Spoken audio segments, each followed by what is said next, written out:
ഇന്നത്തെ ഏറ്റവും പുതിയ വീഡിയോയിലേക്ക് ഒരുക്കും സ്വാഗതം. കഴിഞ്ഞ ദിവസം തമിഴിൽ നിന്നും ഗുഡ് ബാഡ് അഗ്ലി എന്ന സിനിമ കൂടി റിലീസ് ചെയ്തതോടെ സിനിമയുടെ ആദ്യ ദിവസത്തെ വേൾഡ് വൈഡ് കളക്ഷൻ വന്നതോടെ വീണ്ടും ഒരിക്കൽ കൂടി നമ്മുടെ ഇന്ത്യയിൽ ഈ വർഷം തിയേറ്ററുകളിലേക്ക് എത്തിയ സിനിമകളിൽ ഏറ്റവും ഉയർന്ന വേൾഡ് വൈഡ് കളക്ഷൻ നേടിയെടുത്ത സിനിമകളുടെ പട്ടിക അപ്ഡേറ്റ് ആക്കപ്പെട്ടിരിക്കുകയാണ്. ആ ലിസ്റ്റിൽ നമ്മുടെ മലയാളത്തിൽ നിന്നും ഒരേ ഒരു സിനിമ എമ്പുരാൻ എന്ന സിനിമ ഉണ്ട് എന്ന കാര്യത്തിൽ ആർക്കും തന്നെ സംശയമില്ലല്ലോ. ലാലേട്ടനെ നായകനാക്കി പൃഥ്വിരാജ് സുകുമാരൻ സംവിധാനം ചെയ്ത സിനിമ ആദ്യ ദിവസം തന്നെ വേൾഡ് വൈഡ് ബോക്സ് ഓഫീസിൽ 67 കോടി കളക്ഷൻ നേടിയെടുത്ത സിനിമയാണ്. ചിത്രം ഇന്ത്യൻ ബോക്സ് ഓഫീസിൽ ആദ്യ ദിവസം ഏറ്റവും ഉയർന്ന കളക്ഷൻ നേടിയെടുത്ത ഈ വർഷത്തെ സിനിമകളിൽ രണ്ടാം സ്ഥാനമാണ് നേടിയെടുത്തിരിക്കുന്നത്. അതേസമയം ഓവർസീസിൽ ഏറ്റവും ഉയർന്ന FT കളക്ഷൻ വരുന്ന സിനിമയായിട്ട് കൂടി നമ്മുടെ കേരളത്തിൽ നിന്നുള്ള എമ്പുരാൻ മാറുന്ന ഒരു കാഴ്ചയാണ് നാം കണ്ടത്. ഈ ഒരു വീഡിയോയിലൂടെ പ്രേക്ഷകരിലേക്ക് എത്തിക്കുന്നത് ഈ വർഷം ഇതുവരെ തിയേറ്ററുകളിലേക്ക് എത്തിയ ഇന്ത്യൻ സിനിമകളിൽ ആദ്യ ദിവസം ഏറ്റവും ഉയർന്ന വേൾഡ് വൈഡ് കളക്ഷൻ നേടിയെടുത്ത 5 സിനിമകളെ കുറിച്ചാണ്.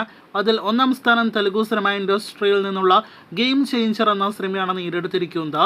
രാം ചരണ് നായകനാക്കി ശങ്കർ സംവിധാനം ചെയ്ത ജനുവരിയിൽ തിയേറ്ററുകളിലേക്ക് എത്തിയ സിനിമ ആദ്യ ദിവസം 79 കോടി വേൾഡ് വൈഡ് ഗ്രോസ് കളക്ഷനാണ് നേടിയെടുത്തത്.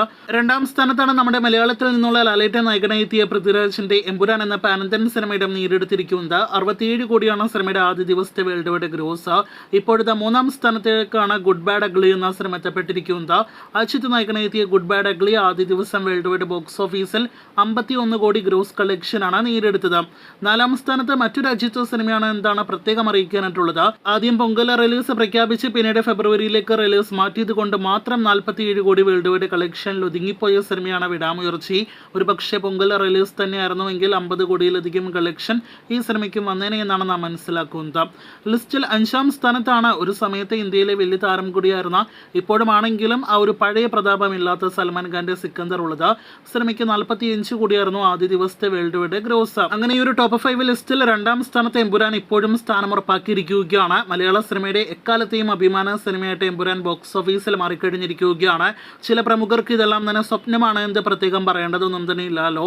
എമ്പുരാൻ എന്ന സിനിമയ്ക്ക് ഇനി ഈ ഒരു ടോപ്പ് 5 ലിസ്റ്റിലുള്ള സ്ഥാനം എത്രത്തോളം നിലനിർത്താൻ കഴിയുമെന്നാണ് നാം ഉറ്റുനോക്കുന്നത്. ഇനി ഈ അവധിക്കാലത്ത് വലിയ കാര്യമായ വമ്പൻ സിനിമകൾ എമ്പുരാന്റെ കളക്ഷൻ മറികടക്കാനുള്ള സിനിമകളില്ല എന്നാണ് നമ്മുടെ വിശ്വാസം. എന്നാൽ രണ്ടാം പകുതിയിൽ കുറച്ചധികം സിനിമകളുണ്ട് എമ്പുരാന്റെ final world wide FT collection എല്ലാം തന്നെ മറികടക്കാൻ കെൽപ്പുള്ള സിനിമകൾ.